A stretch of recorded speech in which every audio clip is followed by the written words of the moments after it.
Hi, I'm Emma, and this is Andy and Charlie, and we also have a little boy called Samuel who's at nursery. He's just turned 4.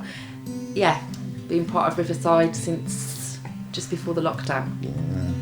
Andy and I met actually at a Christian speed dating event, and Andy, you lectured dentistry, didn't you, at Birmingham University?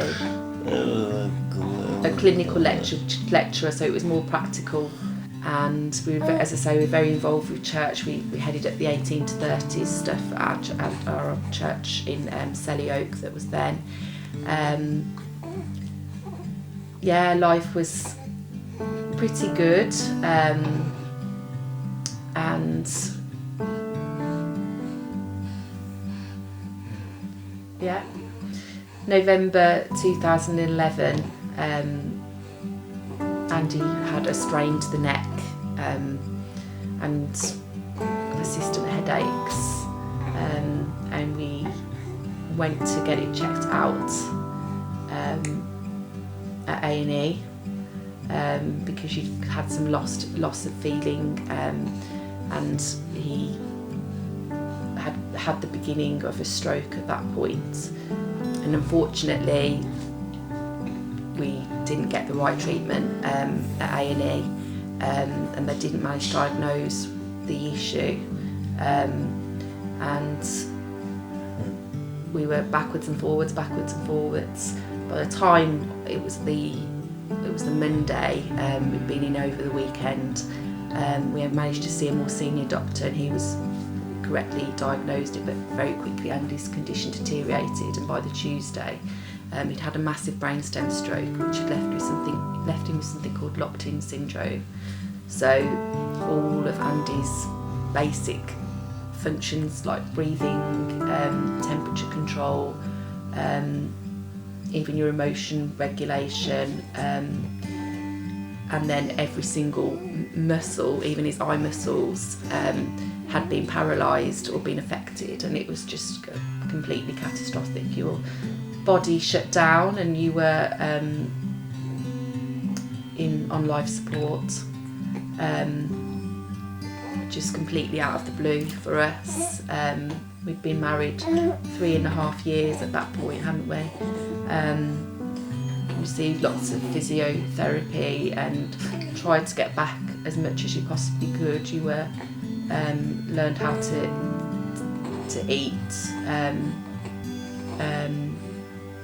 and regained some speech. And September 2012, oh hello, you came home from hospital, and we were able to start rebuilding a life with the disability that you then had. Yeah, Andy would say that he didn't sense God at that time. You sensed him through me and your mum. Yeah. So the little bit of a background to that is that actually, like, Andy was the strong one in our relationship, I would say. I had really battled with depression over the years, and in the year leading up to Andy's stroke, I'd had quite a lot of anxiety, depression, an episode. I was working as a teacher, but I had to take some time off from teaching because of that. And I think when Andy first had the stroke, a lot of people were saying, you know, how was I ever going to cope with that, considering how I'd been managing up until then. And I just had some amazing experiences of God at that time. We started a prayer meeting for you on it was on a Wednesday and Friday evening, but that was really my lifeline, and I would go in feeling completely depleted and come out of those meetings just feeling like I could do anything. Just really had amazing experiences of God at that time, and he really worked on some of those issues. I'd had bouts of depression since when I was 14, and had been in hospital at times because of that. It became that severe. and it was a recurring issue. But I really believe I went through a degree of healing, and I've not battled with any depression in the 10 years since you had the stroke, which I really believe is God's provision for us. And as you say, I was able to then support you with your faith, even though we haven't received the physical healing that we would have wanted to. We have really seen God's hand in His everyday provision for us, and what I would, in some of the ways, I would say has been miraculous, to the point where we are today. Yeah. Last week actually, it was the 10-year anniversary of your stroke, wasn't it? And I think for us, it's just been pushing the boundaries, pushing of how we live our lives, and pushing the limitations back little by little, and putting ourselves under a lot of pressure. And then the next time it's a bit easier, yeah. Now and then it becomes normal for us. You used to be terrified, eating in public. Now we love going out for food, yeah. When Andy first got poorly, Andy was sort of saying, what sort of life am I going to have? You know, am I just going to be waiting to die effectively, and watching TV, and I kind of just felt that, you know, we know what will happen if you just give up and just think, well, I'm just going to vegetate, and we know what will happen, but we don't know what will happen if we have hope. It was very much a season that I went through where I really believe that God spoke to me through His Word, gave me specific scriptures, and one of those scriptures was that God would prepare. So it's Psalm 23, where it talks about God preparing a table for us in the presence of our enemies. That not necessarily God would remove the all-encompassing disability of Andy, but that we would be blessed despite that. We were looking for a different church, and found Riverside. Something symbolic happened on our first visit, because we were at the school. They had electronic doors, and as you approached them on the first Sunday, they opened automatically,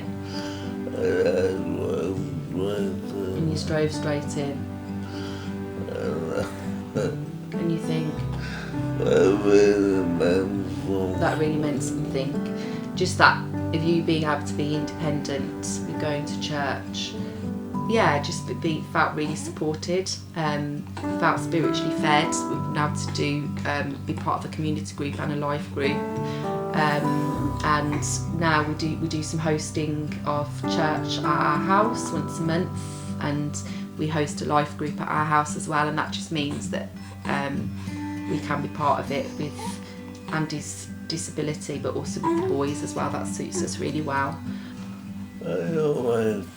You always think when I don't have faith,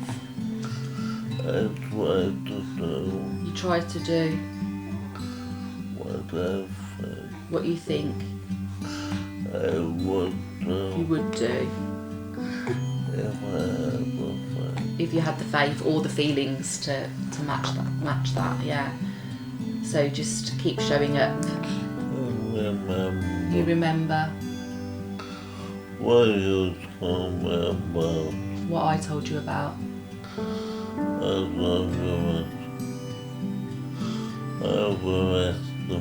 overestimating what God will do in a year. What God will do in a year, and underestimating what He'll do in a decade. Yeah. If I look back, and I think we really believed for healing. Like, my faith was so high at the beginning that God was going to heal Andy completely, and there was going to be a miracle, and this would be used for God's glory, and those things. Since your stroke, we can take any individual year, and the progression doesn't seem that great, but now it's 10 years. I don't believe how far You can't believe how far we've come. Yeah, and I think it's just resting in that. Sometimes God just wants us to rest and know that He is steering our lives in the right direction. And I think if somebody had said to us 10 years' time, you'd have had this stroke, but you will have gone on to have 2 children. For me, in my emotional health, I wouldn't have had any relapses in that time. That we'd have a business. I think we missed that. We've got like a small business where we do holiday let accommodation, which brings in a good income for us. We would have had 2 children. You would have written 2 books, and you'd have done the study that you've managed to do. Me with my teaching, and very much involved with the life of the church. I would say, well, Andy has to be healed. We have to have complete physical healing for that to happen. But it hasn't happened, but we've still done that, and I think that is the miracle of itself that God has provided for us.